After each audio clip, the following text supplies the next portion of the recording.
ಬ್ರಿಟನ್ರ ಬೆಂಗಳೂರು ಫಸ್ಟ್ಗೆ ಮತ್ತೆ ಸ್ವಾಗತ. ಕರುನಾಡಲ್ಲಿ ಲೋಕಯುದ್ಧದ ಕಾವು ದಿನದಿಂದ ದಿನಕ್ಕೆ ಹೆಚ್ಚಾಗ್ತಾ ಇದೆ ಮತ್ತು ಯುದ್ಧವನ್ನ ಗೆಲ್ಲೋಕೆ ಸಮರ ಸೇನಾನಿಗಳು ನಾನಾ ಅಸ್ತ್ರ ಪ್ರಯೋಗ ಮಾಡ್ತಿದ್ದಾರೆ. ಇದೆಲ್ಲ ಒಂದ್ ಕಡೆ ಆದ್ರೆ ಕುರುಡು ಕಾಂಚಾಣದ ಜಲ್ ಜಲ್ ನಾದವೂ ಜೋರಾಗಿದೆ. ಈ ಸದ್ದು ಕೇಳಿ ಬಂದಂಥ ಚುನಾವಣಾ ಅಧಿಕಾರಿಗಳಿಗೆ ಸಿಕ್ಕಿದ್ದೆಷ್ಟು ಗೊತ್ತಾ?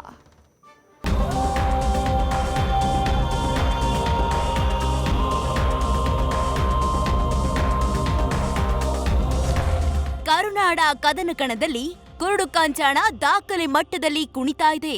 ಚುನಾವಣೆಯ ಅಕ್ರಮವನ್ನ ಬೆನ್ನಟ್ಟಿ ಹೊರಟ ಅಧಿಕಾರಿಗಳು ಈ ಬಾರಿ ದಾಖಲೆಯ ಮಟ್ಟದಲ್ಲಿ ಬೇಟೆಯಾಡಿದ್ದಾರೆ.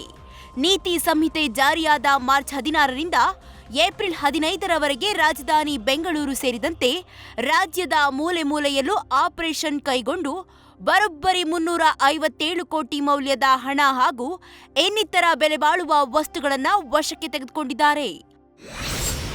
160.71 ಕೋಟಿ ರೂಪಾಯಿಯ ಮದ್ಯ, 56 ಕೋಟಿ 86 ಲಕ್ಷ ಮೌಲ್ಯದ ಬಂಗಾರ, 84 ಕೋಟಿ 97 ಲಕ್ಷ ರೂಪಾಯಿ ನಗದು, ದಾಖಲೆ ಇಲ್ಲದೆ ಸಾಗಿಸುತ್ತಿದ್ದ 7 ಕೋಟಿ 74 ಲಕ್ಷ ರೂಪಾಯಿ ಮೌಲ್ಯದ ಇತರೆ ಗಿಫ್ಟ್ ವಸ್ತುಗಳನ್ನು ಕೂಡ ಚುನಾವಣಾ ಅಧಿಕಾರಿಗಳು ವಶಕ್ಕೆ ಪಡೆದುಕೊಂಡಿದ್ದಾರೆ.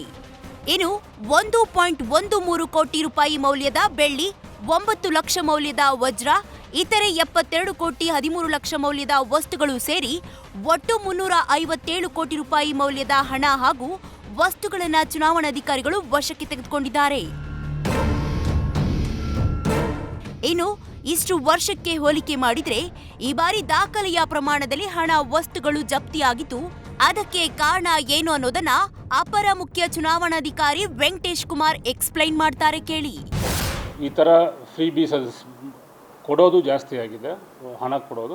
ಎರಡನೇದು, ಅದಕ್ಕಿಂತ ಇಂಪಾರ್ಟೆಂಟ್ ಅಂತ ಹೇಳಬೇಕಾದ್ರೆ ಈ ಏಜೆನ್ಸಿಗೆಲ್ಲ ನಿಗಾನೂ ಜಾಸ್ತಿ ಆಗಿದೆ.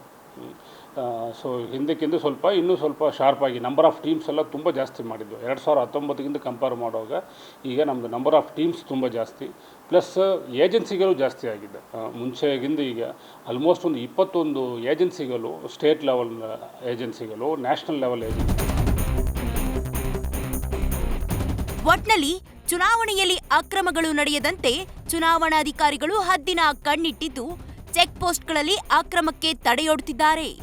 ಇದರ ಹೊರತಾಗಿಯೂ ಅಕ್ರಮವನ್ನೇ ಅಸ್ತ್ರವನ್ನಾಗಿ ಮಾಡಿಕೊಂಡಿರುವ ಕೆಲ ರಾಜಕಾರಣಿಗಳಿಂದ ಮತ್ತಷ್ಟು ಹಣ ವಸ್ತುಗಳು ಸೀಸ್ ಆಗುವ ಸಾಧ್ಯತೆ ಇದೆ.